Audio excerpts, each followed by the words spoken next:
une société connue et reconnue, Ultimate Fishing. Salut Nico. Salut, comment tu vas? Moi, écoute, je suis installé, j'apprends plein de choses, je passe des bons moments avec mes intervenants. Et puis là, en fin de compte, on va créer peut-être une originalité sur ce plateau, pour moi qui en est une, puisque c'est peut-être pas original pour les pêcheurs, tous les pêcheurs, mais sur le plateau, ça fait partie des choses qu'on a rarement évoquées d'ailleurs. J'ai beau rechercher loin, on a parlé de la pêche au bar, de la pêche classique au leurre, mais là on va parler d'une technique que tu adules et que tu promouvois. Donc vas-y, dis-nous. Alors on va parler de la pêche du bar au crankbait. Donc c'est une famille de leurres, je vais en sortir un là pour te montrer. Là, c'est une famille de leurres qui est très connue sur l'eau douce et qui est quasiment pas exploitée sur la mer. Et voilà, moi je pêche en eau douce et en mer, et c'est un type de leurre que j'ai découvert sur l'eau douce, que j'ai adopté sur l'eau douce. J'ai pêché beaucoup de perches, de brochets, de black bass avec. Et en mer, il y a des situations depuis maintenant 10 ans où j'ai commencé à l'utiliser, où j'ai pris beaucoup de poissons. Et depuis 2 ans maintenant, j'essaie vraiment de creuser cette piste-là. Et je connais quasiment personne qui utilise ce genre de leurre en mer, et j'ai des très bons résultats.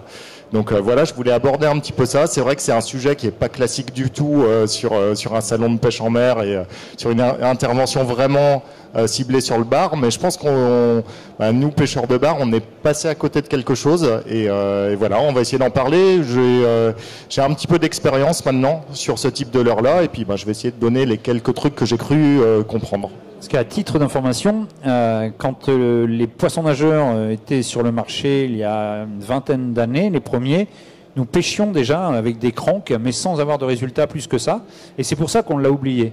Parce qu'on pêchait avec quand même. En toute honnêteté, c'est une remise à niveau, puisque nous pêchions avec sans avoir de réels résultats, et sans qu'on nous explique pourquoi, comment. Donc on a révolu pour remonter dans la couche d'eau avec des jerks plus simples à animer et avec un résultat plus probant. Plus simple à animer, je suis même pas sûr. Voilà.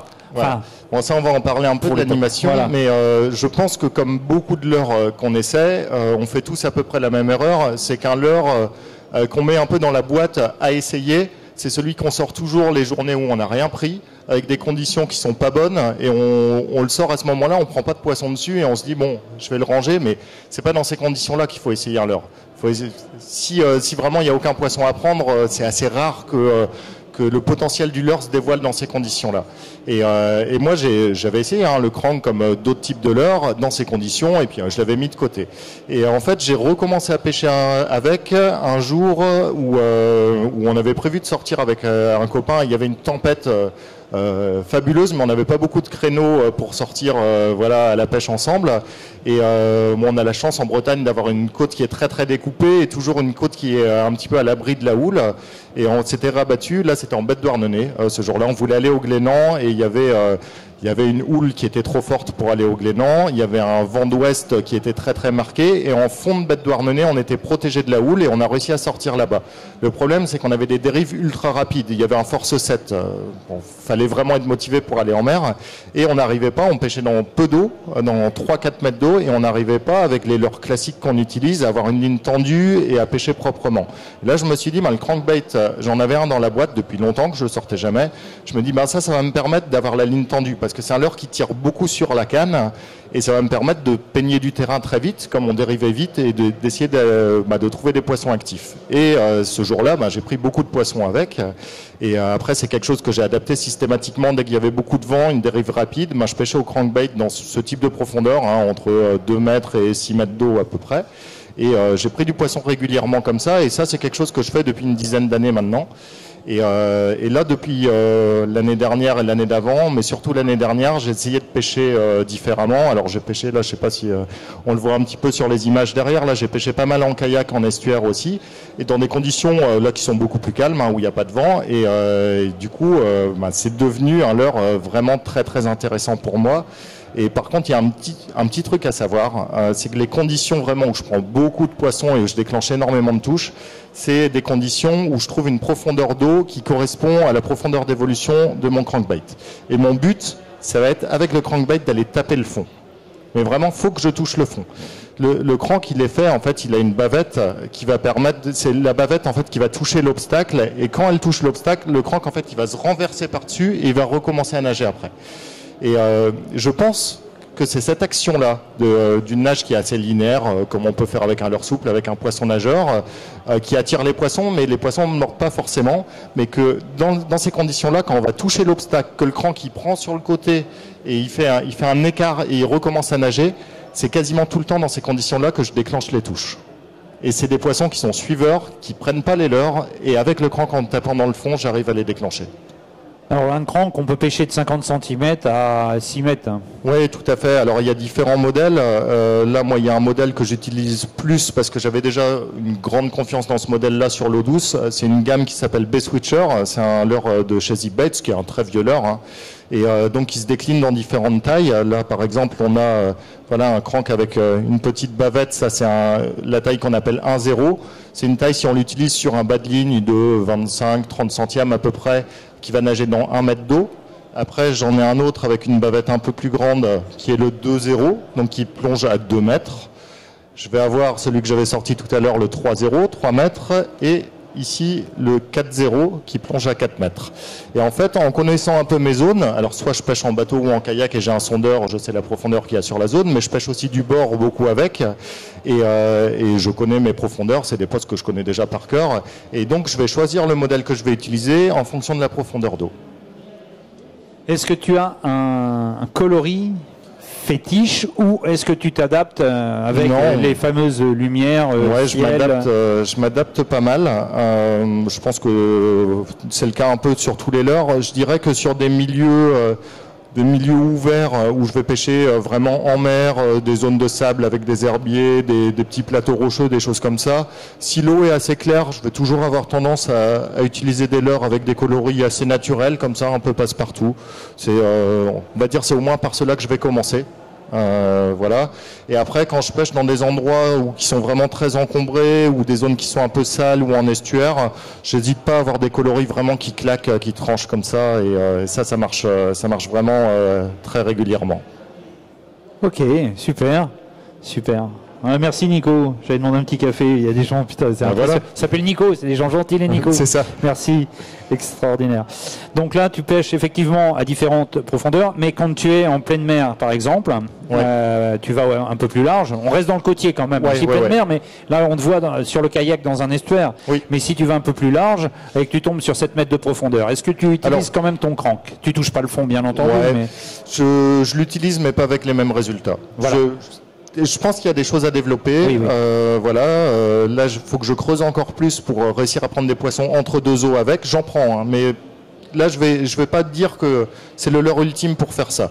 Dans ces conditions-là, je vais plutôt utiliser ce qu'on appelle un crank minnow, qui a un profil beaucoup plus long, voilà, et qui permet vraiment de prendre des poissons décollés. On peut descendre jusqu'à 8 mètres même avec certains crank minnow. Voilà, les crankbaits avec des formes assez classiques, trapus comme ça, des grandes bavettes assez larges, je les utilise vraiment pour rentrer en contact avec l'obstacle. Ouais, là tu restes plus de bord ou alors autour. Par exemple, il y a un rocher que tu connais bien, une tête de roche qui découvre un peu à marée basse, tu vas aller faire le tour, par exemple. Alors, tu parles de tête de roche, ça me fait penser à un truc. J'ai eu des super résultats aussi, des jours où je trouvais pas beaucoup de barres sur les vieilles qui sont autour des têtes de roche. Là, dès que ça brasse un peu, qu'il y a un peu de blanc autour, c'est un leurre qui tient très bien la vague. Donc, s'il y a une vague qui pousse dedans, là, on reste tendu, on laisse même la vague tirer sur le leurre. Et je prends des vieilles énormes sur des petites cannes, comme ça, c'est super marrant. En revanche, quand toi, tu habites pas loin des Glénans, c'est un peu le Paname des vieilles là-bas. Il y en a quelques-unes. Des coquettes, j'en ai fait tellement là-bas, j'ai un souvenir mémorable. Donc la règle, une affirmation ou pas, la règle de profondeur est aussi valable en rivière. Oui, tout à fait. En fait, j'ai fait qu'appliquer en mer ce que je fais en rivière. Et par contre, en rivière, il y a énormément de pêcheurs qui connaissent ça. Hein. Je vais pas leur apprendre comment on pêche au crankbait. Mais voilà, mais c'est simplement qu'en mer, je sais pas pourquoi. C'est passé inaperçu, ou alors je connais pas les personnes qui y pêchent régulièrement, mais moi dans mon entourage en tout cas il y a quasiment personne qui y pêche et je trouve qu'on passe à côté de quelque chose.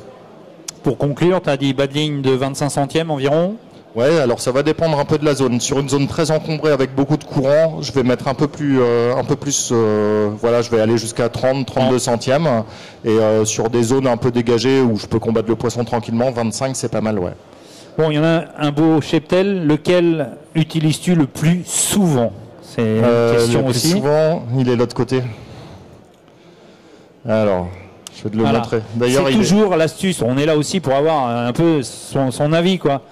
L'astuce du pêcheur. Le plus souvent, c'est celui-ci. Alors là, on notera les modèles que je vous ai montrés. C'est celui que vous ne trouverez plus nulle part. Si, il n'y a pas de souci.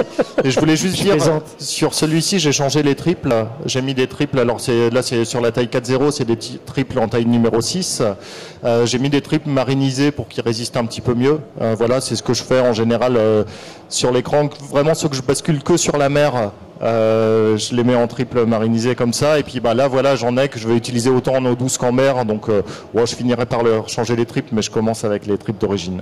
Et un dernier truc, si je peux me permettre, s'il nous reste 2 minutes, quelque chose qui est assez important au crank, c'est la canne qu'on utilise avec, parce que c'est un leurre qui tire énormément sur la canne, et on a besoin d'un petit peu quand même de souplesse dans la canne quand le crank touche un obstacle. C'est-à-dire que si on a une canne très raide avec de la tresse, il y a un petit risque d'accro.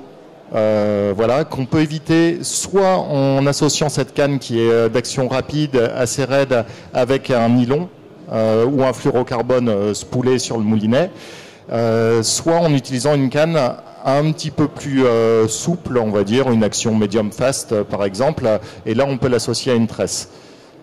Et au contraire, faut pas aller dans quelque chose qui est quand même trop souple, c'est-à-dire qu'une canne vraiment slow ou médium avec un nylon, on va avoir tellement de souplesse et d'élasticité que le crank il va pouvoir de temps en temps vraiment se coincer dans les obstacles. Et là, pour moi, l'équilibre, là j'ai une canne en puissance M d'action moderate fast avec une tresse et puis un bas de ligne de 2 mètres à peu près. Et là, j'arrive vraiment à trouver la bonne raideur, on va dire le bon équilibre pour que le crank qui touche l'obstacle, il bascule et il reparte. On parlerait encore longtemps à t'écouter. On aimerait bien, on pourrait échanger encore. Mais c'est top, merci. Ouais, mais on le fera à d'autres occasions. Et puis, je vais essayer d'en parler pas mal cette année parce que je pense que ça peut intéresser beaucoup de monde. Allez sur le stand Ultimate, il y a le bassin de démonstration et justement, ça sera l'occasion de pouvoir démontrer ces belles paroles là. J'en reparlerai sur le stand Ultimate en démonstration à 18h.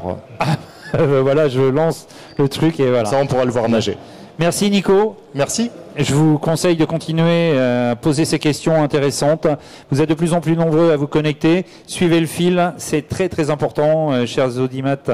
L'audimat est là, les auditeurs aussi, on va le dire, c'est le cas de le dire. Le web a une place prépondérante aujourd'hui dans tout ce que nous faisons. Donc je remercie tous les gens qui nous suivent là. À tout de suite pour un nouveau direct. Allez.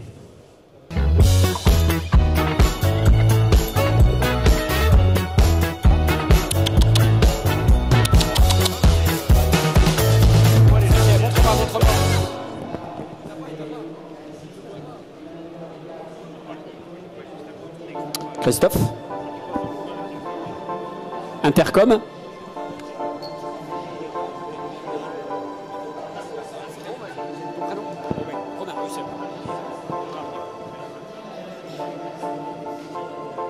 Tu cadres sur moi.